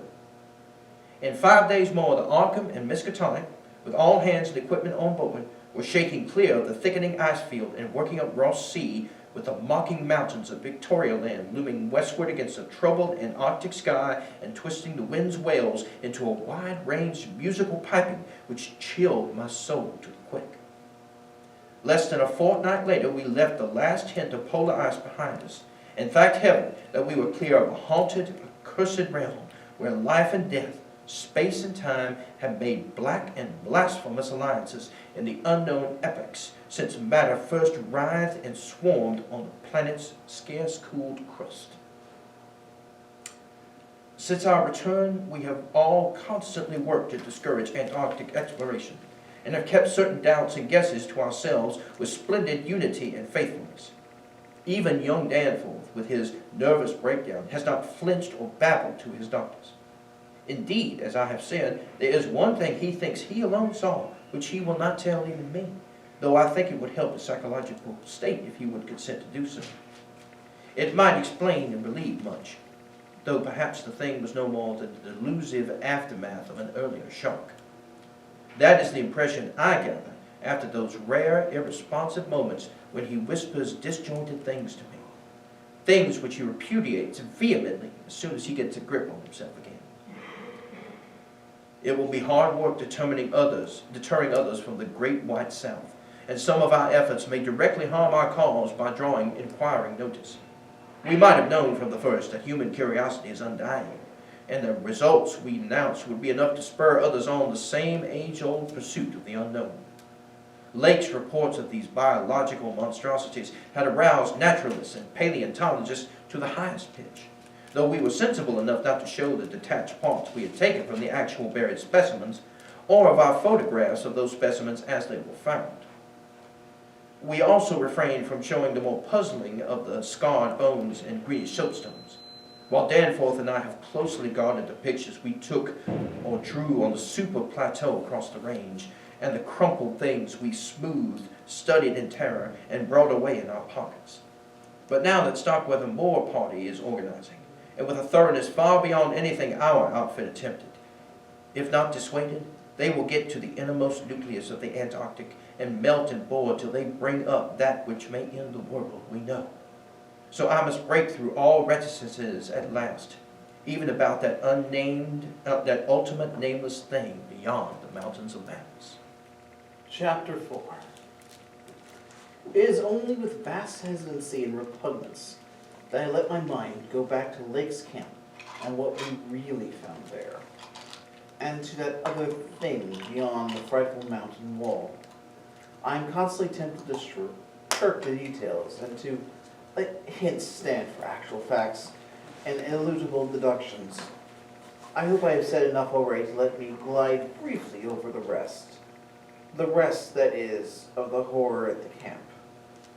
I have told of the wind-ravaged terrain, the damaged shelters, the disarranged machinery, the various uneasiness of our dogs, the missing sledges and other items, the deaths of men and dogs, the absence of Gedney, and 6 insanely varied biological specimens, strangely sound in texture for all their structural injuries, from a world 40 million years dead.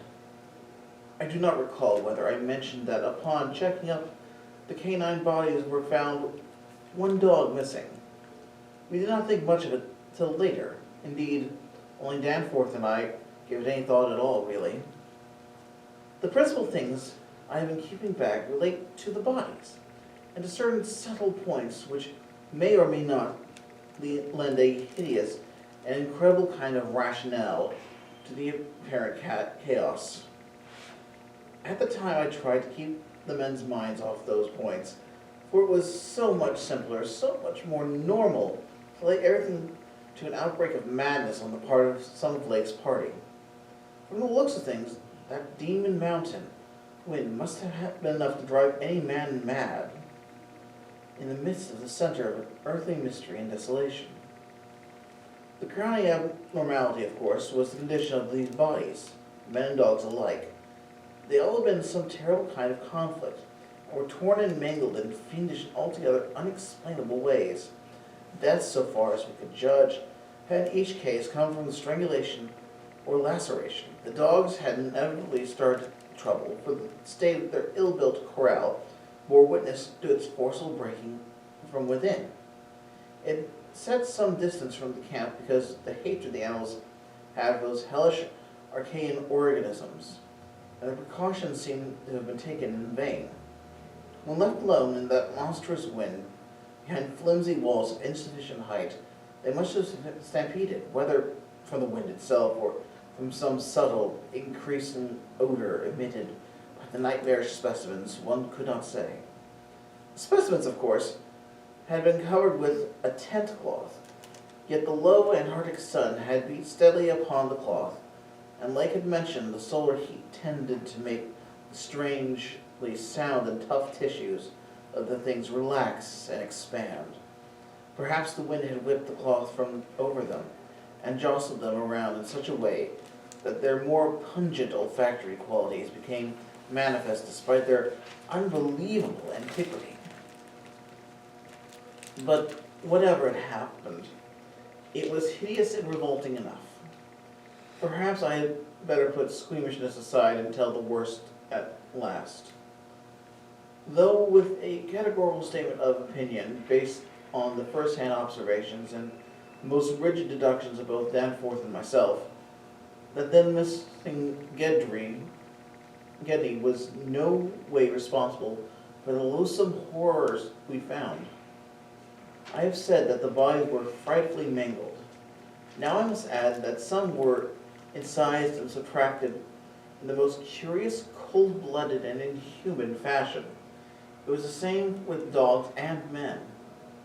All the healthier, fatter bodies, quadruped or bipedal, had had their most solid masses of tissue cut out and removed, as by a careful butcher. All around them was a strange sprinkling of salt taken from the ravaged provisions chest in the plains, which conjured up the most horrible associations.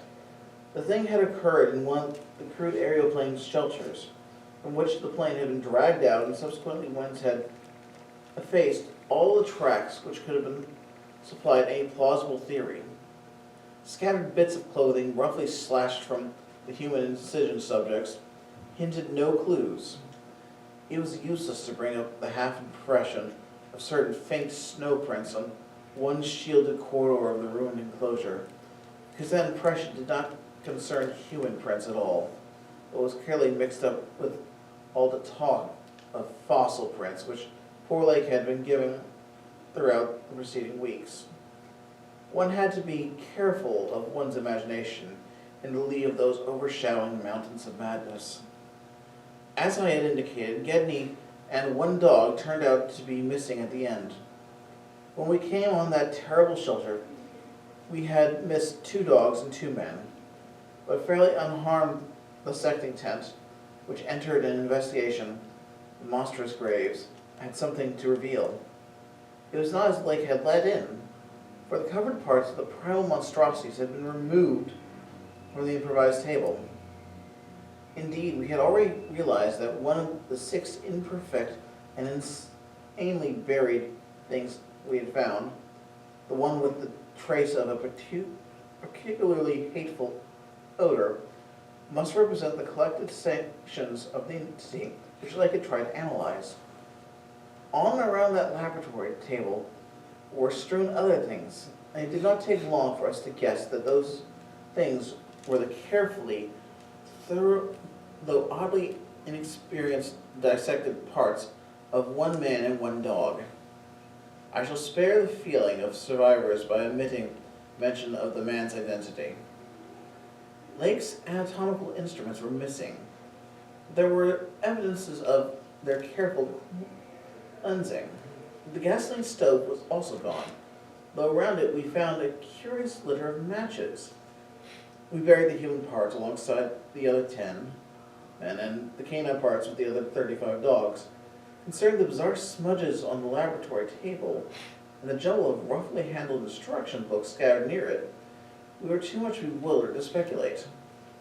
This formed the worst of the camp horror, but other things were equally perplexing. The disappearance of Gedney, the 1 dog, the 8 uninjured biological specimens, and 3 sledges and certain instruments, illustrated technical and scientific books, writing materials, electronic torches and batteries, food and fuel, heating apparatus, spare tents, fur suits, and the like, was utterly beyond sane conjecture, as we were likewise splatter-framed ink blots on certain pieces of paper, and the evidence of curious alien fumbling and experimentation around the planes and all other mechanical devices, both at the camp and at the boring. The dogs seemed to abhor this oddly disordered machinery. Then, too, there was unsettlement of the larder, the disappearance of certain samples, and the jarring canonical heap of tin cans pried open in the most unlikely way and at the most unlikely places.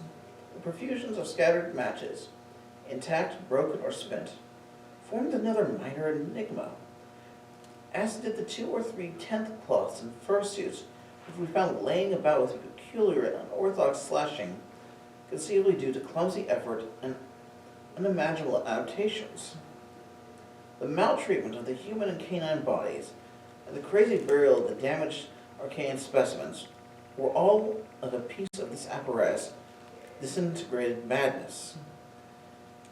In view of just an eventuality as the present one, we carefully photographed all the main evidence of insane disorder at the camp, and shall use the prints of the buttress, our pleas against the departure for a proposed Starkwood Moor expedition. Our first act after finding the bodies in the shelter was to photograph and open the row of insane graves with the 5-pointed snow mounds. We could not help noticing the resemblance of these monstrous mounds with their clusters of grouped dots, the poor Lake's description of the strange greenish soapstones. And when we came on some of the soapstones themselves in the great mineral pile, we found the likeness very close indeed. The whole general formation, it must be made clear, seemed abnormally suggestive of the starfish head of their arcane entities. Am I agreed that the suggestion must have worked potentially upon the sensitive minds of Lake's overwrought party? Our own first sights of the actual buried entities formed a horrible moment and sent the imagination of Pavody and myself back to some of the shocking primal myths we have read and heard. We all agreed that the mere sight and continued presence of these things must have cooperated with the oppressive polar solitude and the Damon mountain wind driving Lake's party mad. For madness, certainly, Gedney and the other possible surviving agent was the explanation spontaneously adopted by everybody so far as spoken utterance was concerned, though I will not be so naive as to deny that each of us may have harbored wild guesses which sanity forbade him to formulate completely. Sherman Pavody McTighe made an exhaustive aeroplane cruise over all the surrounding territories in the afternoon, sweeping the horizon with field glasses in quest of Gedney and the various missing things, but nothing came to light. The party reported that the Titan barrier range extended endlessly to the right and left alike, without any enumeration in height or essential structure. On some of the peaks, though, the regular cube and rampart formation were bolder and plainer, having double fantastically similitudes to Rorik's painted Asian hill ruins. The distribution of cryptic cave mouths and black snow-denuded summits seemed roughly even, as far as the range could be traced. In spite of the prevailing horrors, we were left with enough sheer scientific zeal and adventurousness to wonder about the unknown realm beyond those mysterious mountains. As our guarded meshes stated, we rested at midnight after our day of terror and bafflement, but not without a tentative plan for one or more range-crossing altitude flights and a lightened plane with aerial camera and geologist outfit, pardon me, beginning the following morning. It was decided that Danforth and I tried first, and we awakened at 7 a.m. intending an early trip, though heavy winds mentioned in our brief bulletin to the outside world delayed our start till nearly 9 o'clock. I've already repeated the non-committal story we told the men at camp, and were laid outside. After a return 16 hours later, it's now my terrible duty to amplify this account by filling in the merciful blanks with hints of what really happened and what I really saw in the hidden transmontane world, hints of the revelation which could have driven Danforth to his nervous collapse. I wish he would add a really frank word about the thing which he knows alone and only saw, even though it was probably a nervous delusion, and which was perhaps the last straw that put him where he is, but he is firm against that.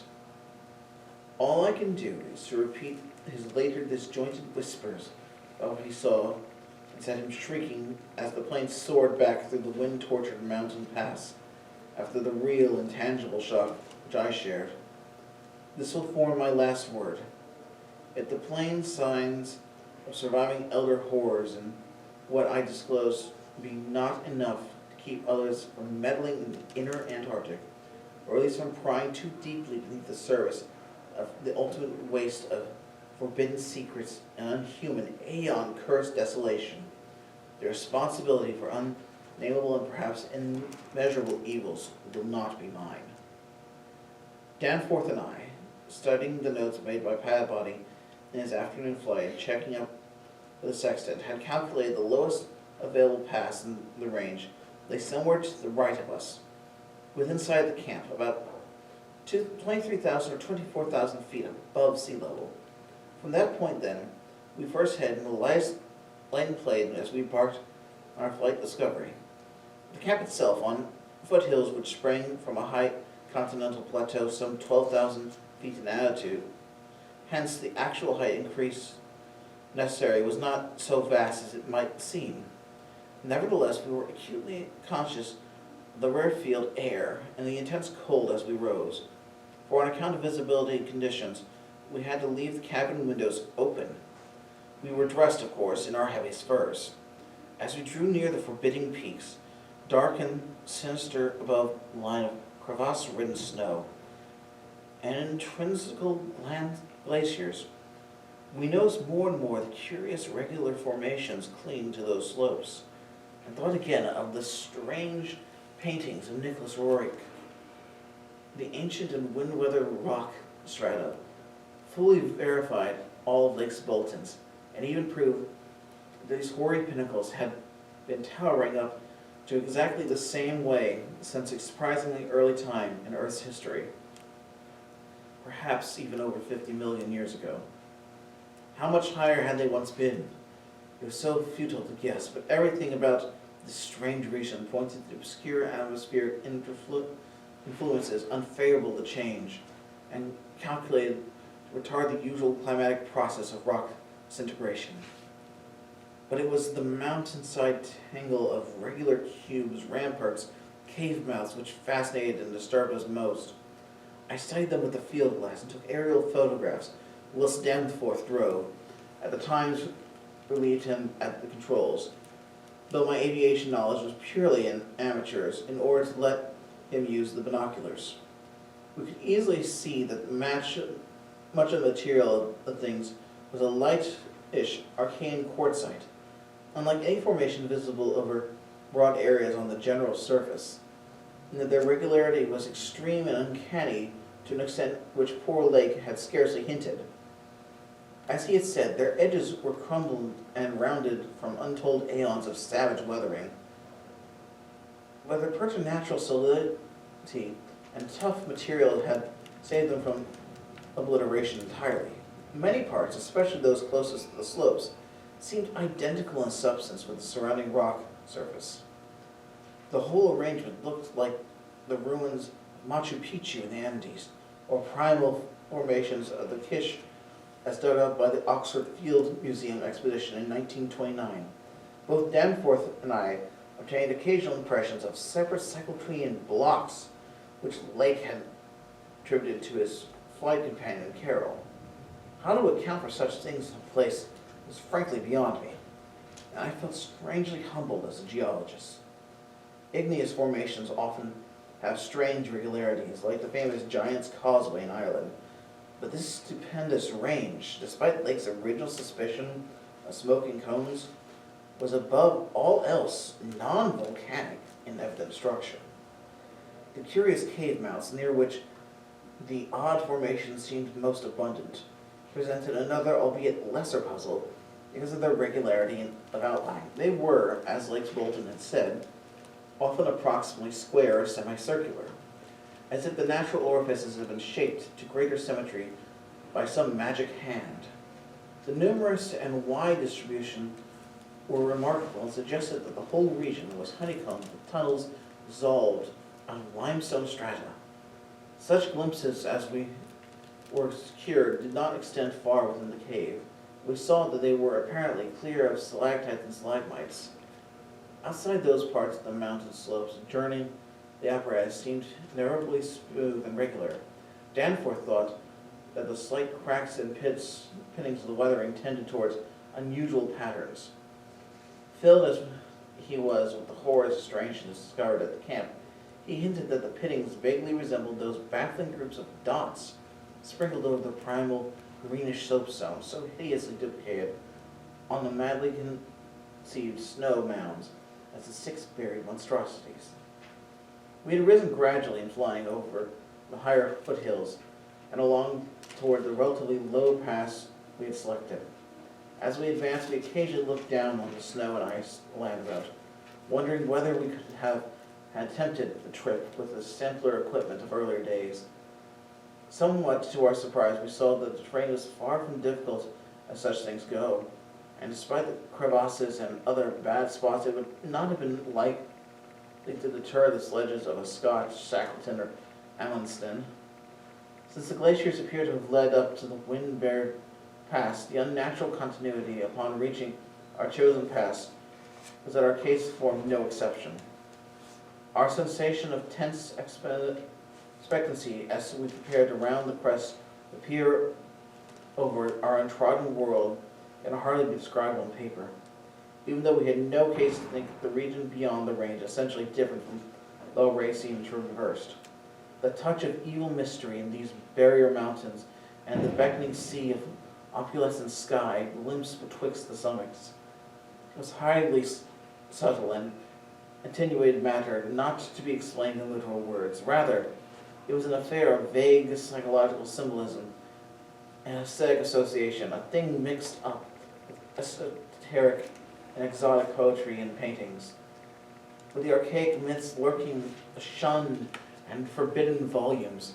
Even the winds burdened held a peculiar strain of conscious malignancy, and for a second it seemed that the composite sound included a bizarre musical whistling or piping over the wide range of blast swept in and out the omnipresent and resonant cave mouths.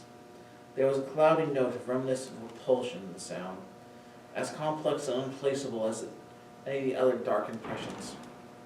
We were now, after the snow ascent, at a height of 23,570 feet, according to the Aerinoid, and left the region of clinging snow definitely below us. Up here was only dark, bare rock slopes, and saw rough-ribbed glaciers, but with those provocative cubes, ramparts, and echoing caves mouths add a portent of unnatural and fantastic and dreamlike things. Looking along the line of high peaks, I thought I could see the one mentioned by Poor Lake, with a rampart exactly on top.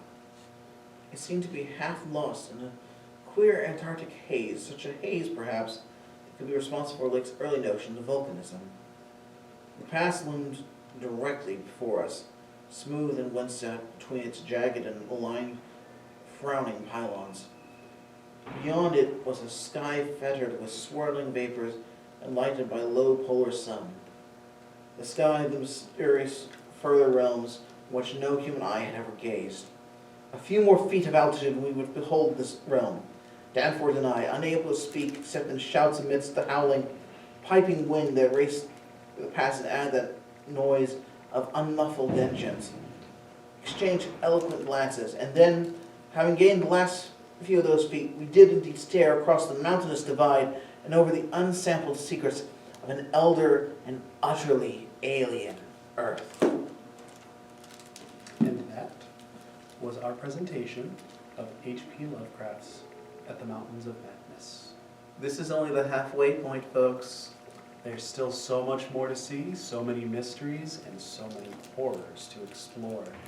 Please, feel free to check out a copy here at the Julian Hampton Morgan Memorial Library or across our several other branches in the Montgomery City County Public Library System. This is Mike Breen. My name is Emma. Robert. And I'm Will Byrne. This is Classics Cut, and we're cutting out.